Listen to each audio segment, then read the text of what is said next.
Good morning, one and all. How you all going? Welcome back to another quick video looking at Lake Victoria. Now, I'm starting here because I want to have a chat about this so-called peace deal. Donald Trump is trying to get Ukraine to sign. It's a joke. Donald Trump's doing Putin's work for him. Okay, first of all, you're giving up a lot of your country, especially high ground, to the man who started the war in the first place. You're sacrificing half your army strength and you get maybe some money from it. And there's no guarantee of peace. And you can't join NATO. No guarantee of peace.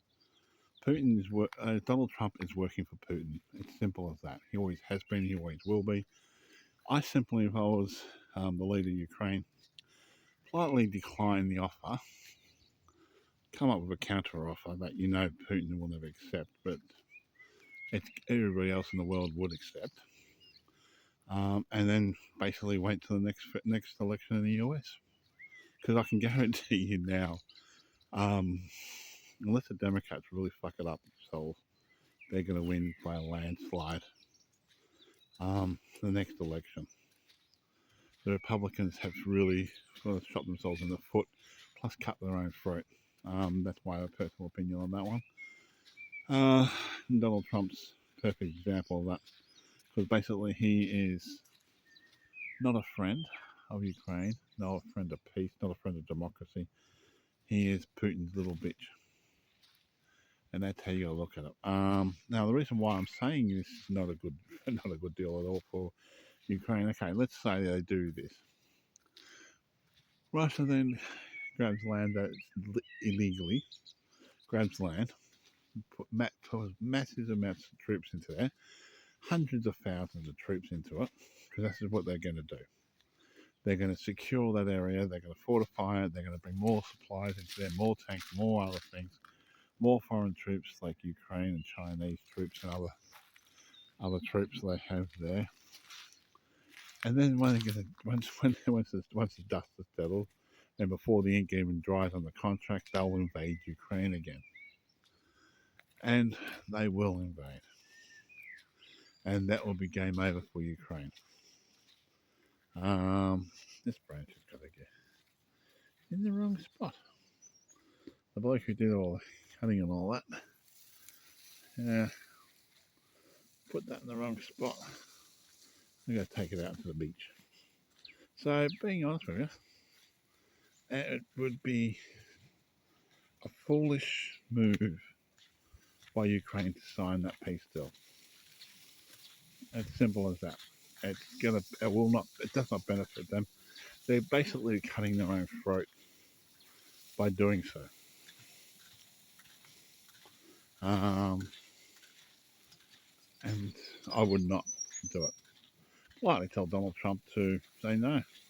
This is not in the best interest for Ukraine. And Donald Trump knows this too. He's only looking after his own interest and the interest of his rich buddies. He doesn't give a shit about peace. Perfect example.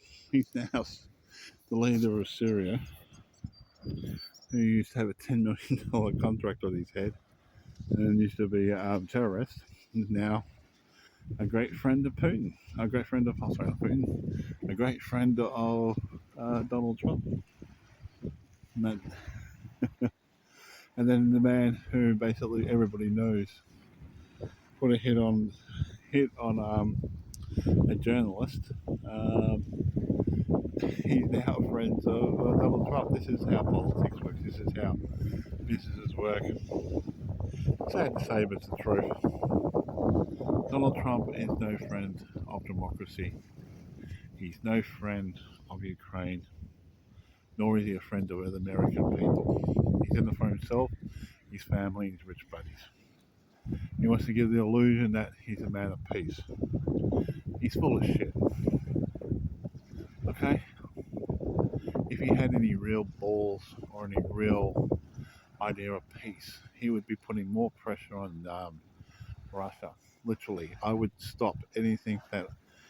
I would actually put the American fleets around Russia.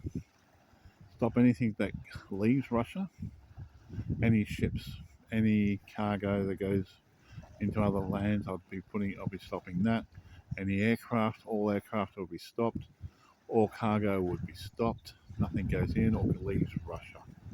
Okay, and then I'll be putting pressure on so any countries that support Russia, i.e., North Korea, China, India, and I would put so much pressure onto those countries that they would have simply two choices: either continue on, and their countries will suffer so badly, or to basically stop trading with Russia and put more pressure on Russia to back down, stop this war. Yes, okay, they're going to have to cede some land, maybe, but that can be carefully drawn up and carefully measured, but not sacrifice more land than what they have. They should actually, Russia should back away and surrender and stop fighting this unjust war. So basically, Donald Trump, you're going to be known in history as Putin's little bitch. And yeah, I'm going to smile and laugh about it for the rest of my life. I don't give a shit if you're a billionaire. You're nothing to me. You're just going to be Putin's little bitch now. Because you have no honor. You have no honor. You have no. I have no respect for you. I thought might have had a little bit of respect for you trying to make a peace deal with, um, trying to get Israel and trying to get that a peaceful resolve there for Israel and Gaza Strip, and also taking out the drug dealers, and stopping illegal immigrants. That I do support, but you just fucked it all up by saying what you said and what you told, what the president of Ukraine you can do. So basically, I'm going to call you forever and to now, the day I die, Putin's little bitch, and that's all you're going to be known as. Merry Christmas, one and all. What a beautiful day. Well, I've had my little say. You all have a wonderful day, everyone. It's a beautiful morning. I'm not quite sure. It's warm and cold, a little bit of rain. Lake looks beautiful, and Putin, and Donald Trump, you'll always be Putin's little bitch.